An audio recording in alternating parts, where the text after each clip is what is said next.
Hi.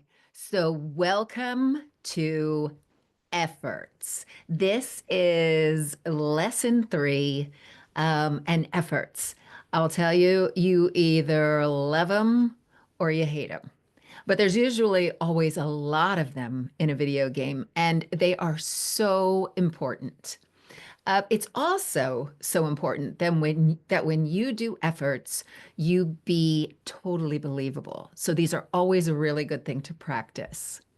I'll tell you a funny story. Whenever the weather is nice and I have the windows open, I know that my neighbors wonder what the heck I'm doing when I'm practicing my efforts. So maybe I'm practicing yells, screams, I'm crying, going crazy, jumping off cliffs. I'm in battle scenes with warriors. I know they must wonder, what is that crazy Robin Brooke doing in there? Um, my dog used to just always leave the room, leave where I was. So um, like I said, you either love them or you hate them. But for me, it's part of the fun. So efforts are also referred to as you can see here on this slide, nonverbals, barks, emotes, and as we call them in the dubbing world, reactions. And depending on the style or the tone of the gameplay on the project that you're working on, these can vary. They can differ.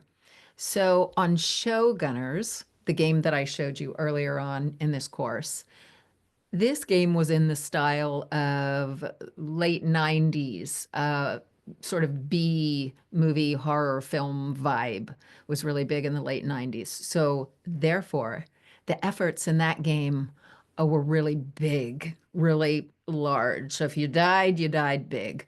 If you're fighting or grunting or yelling, whatever you're doing, kind of really big, really cheesy. It's the sort of the style of that game. So, efforts, just like your lines, when I told you before how we usually do standard is to do 3 takes of each line, it's the same thing with efforts. So, you usually do 3 takes for each effort. One thing you might do too, they might ask you for a short version, a medium version, a long version. So, maybe a short version of a scream, a medium length version, a longer version of a scream, which I won't do for you now because there's lots of cops in my neighborhood, so I don't want to set anybody off. Um, just for example, like an evil laugh. There's a short one. There would be a medium one. And then I could go really cheesy with it. That sort of thing, really long. So there would be 3 versions of an evil laugh, for example. You could also do 3 takes that were different versions, not of the length of it, but maybe in the tone of it. So let's say I have an effort that is sort of maybe jumping off of something onto the ground. And my first tone might be I'm strong, I'm rebellious. It's I land on the ground like that, really strong. Now, maybe the next time I'm jumping off of whatever I'm jumping off of, a boulder or something to the ground, and I am wounded. So I sound a little weaker, a little more wounded. Maybe I am running scared and then I come to this boulder and I have to jump off. So it's the same thing, but it's a different tone behind it. Like maybe I'm afraid as I'm jumping off. So there could be different styles, different tones, different lengths. And again, a lot of times we'll have some direction on this, on what we're doing. So they are definitely worth practicing. It is so essential on these that you be believable, authentic, sound like it's really happening. It's what brings the game to life. It's the life we breathe into that graphic of a character that makes the character seem real. I mean, obviously the graphics are good, or if there's motion capture, that sort of thing. But again, it's the words, it's the breaths, it's the emotions, the efforts, the everything that we do that really brings the character to full life. So definitely worth practicing.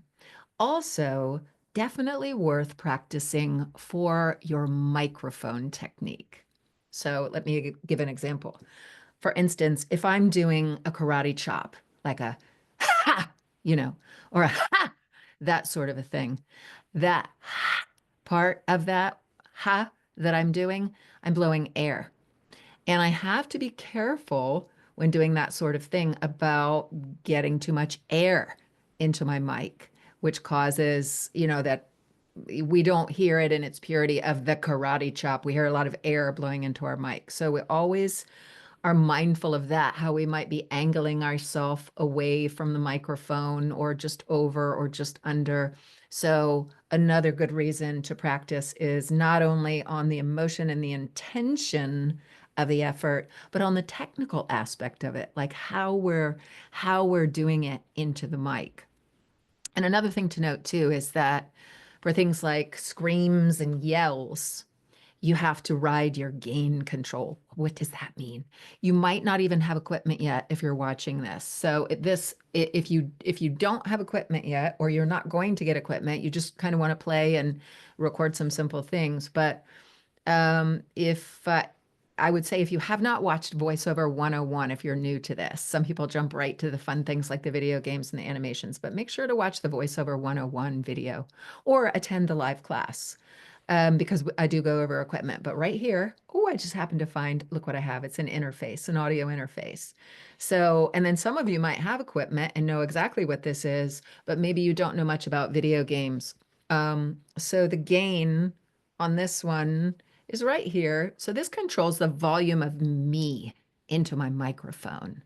So in the world of singing, you would sort of back off of your mic. If I was singing, like Cher, I would back off of my mic when I get to a really loud part of the song. But in voiceover, we don't do that because then it sounds like we're down the hall. It sounds like we're farther away. And we want to sound like we're right there in the action of whatever we're doing or whatever we're saying. So we stay right where we are, but we control our scream and our loud things by the volume of us into the mic. So this turning this down when we scream really loudly helps stop us from peaking, from distorting. So that may be advanced for some of you, and maybe you're like, hey, well, great, that's a new thing that I've learned. I'll know that in future. And then maybe for others of you who have this, you you haven't even thought about that when doing video games. Maybe when you're whispering very softly, you're going to turn up your gain. When then you're yelling, you're going to turn that down. So what I like to do when I'm doing game work or things of that nature, sometimes dubbing work, is I know from practicing right where my knob needs to be if I'm yelling medium loud, right where it needs to be if I'm yelling really loud, right where it needs to be for normal voice, right where it needs to be for a whisper. So I'm familiar where that needs to be for me and my voice and how loud I am. So if I'm in a session and I'm doing different things that might have, just like here, getting shot, falling off a cliff, having acid thrown in my face, I know I'm going to need to bring that down. And the engineer on the other end might say, hey, Robin, you're going to need to bring your gain down.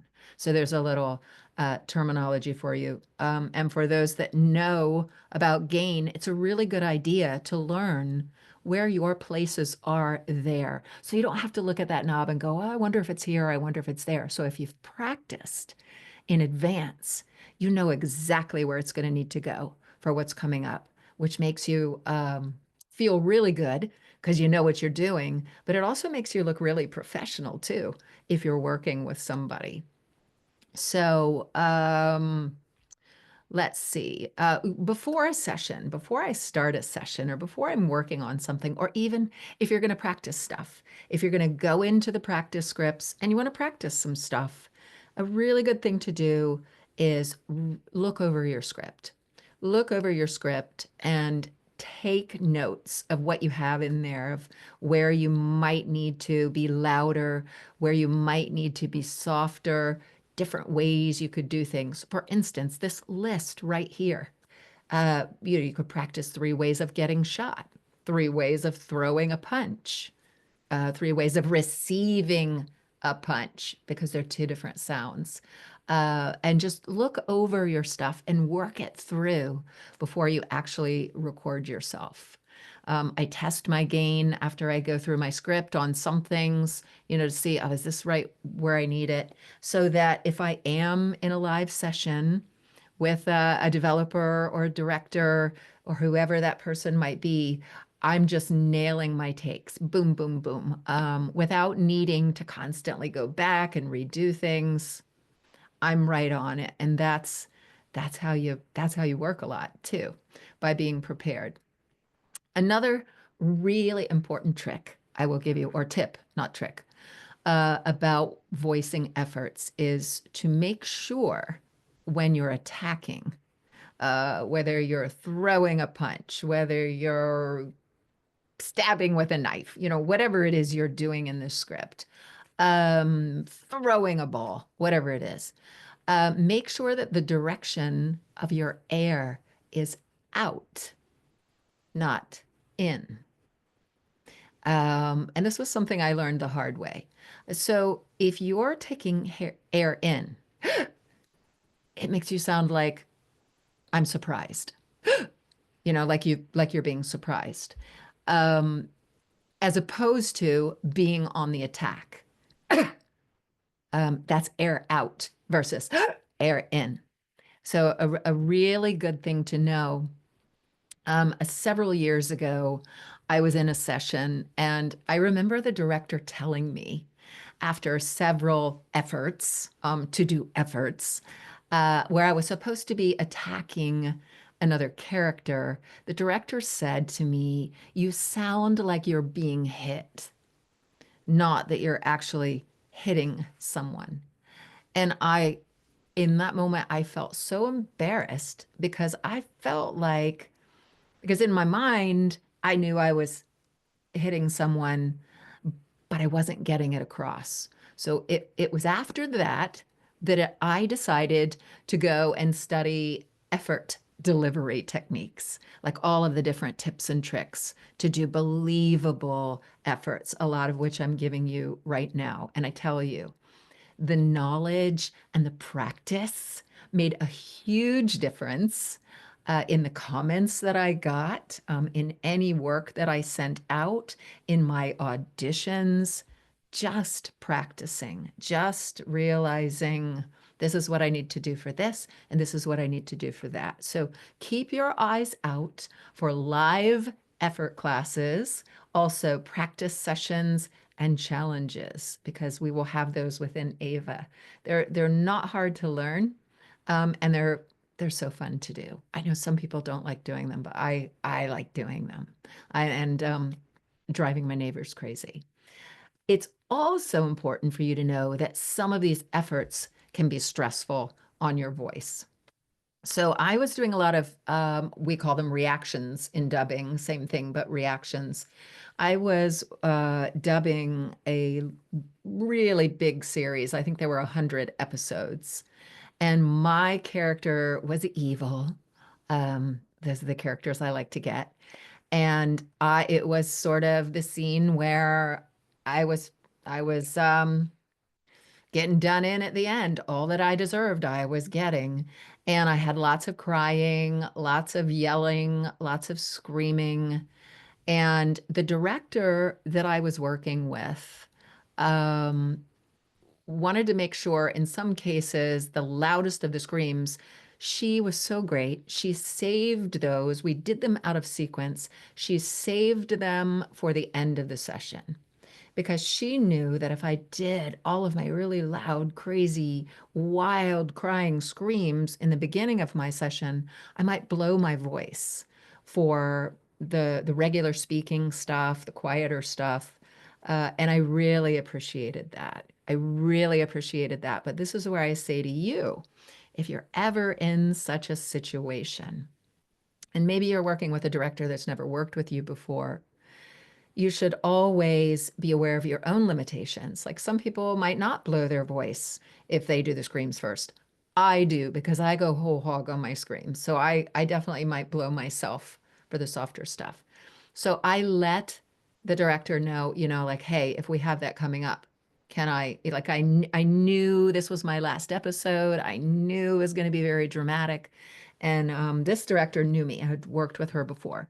So I didn't have to ask, but it's always really good to let a director know if you have any kind of limitations like that. So the main point is that you have a great session, that you do really good work, strong work, you don't blow yourself out, and they appreciate that if you communicate that with them. Um, yeah. So I think that is it for this lesson on efforts. I will see you in session 4, and that is the basics of video game production. So thank you for joining me. I will see you in the next session. Bye bye.